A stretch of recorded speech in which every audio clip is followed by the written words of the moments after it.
চাদৰ মেখেলাযোৰ পিন্ধি ৰেডি হৈ আজি যাবলৈ ওলাইছোঁ দেই মানে মোৰ স্কুলৰে কলিগ এজন তেওঁ ডান্সাৰ হয় আৰু ময়ো যিহেতু ডান্সাৰ তে দুজনে আমি প্লেন কৰিলোঁ ৰিলছ কলেব কৰিম বুলি আৰু আমি দুজনে প্লেন কৰিলোঁ সত্ৰীয়াৰ ডান্সৰ ভিডিঅ' বনাম তো সেইবাবে আমি গৈছিলোঁ বৰদোৱাৰ পিনে ৰাম যি গৰম দিছে মানে ধোঁৱা ছুটি গৈছে আৰু তাতে বাইকত যোৱা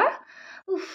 কিন্তু বৰদোৱাৰ পৰিৱেশটো ভাল আছিলে দেই চবপিনে গছ গছনি যে সেইবাবে বাচিলোঁ আৰু এই মিনি ফেনখন ছাৰে লৈ আহিছিলে নিজৰ বাবে মই বোলো দিয়ক আপোনাক দৰকাৰ নাই মই নিজে লৈ থৈ দিওঁ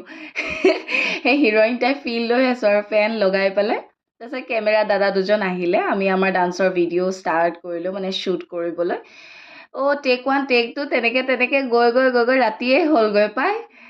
যি নহওক ঘামি জামি অৱস্থা বেয়া আৰু আমাৰ তেনেকৈ ডান্সৰ ভিডিঅ'কেইটা হ'ল যেনিবা তাৰপিছত আহোঁতে আৰু খাই বৈ লৈ তেনেকৈ ঘৰ পালোহি চ' থেংক ইউ গাইজ ফৰ ৱাচিং do like share and subscribe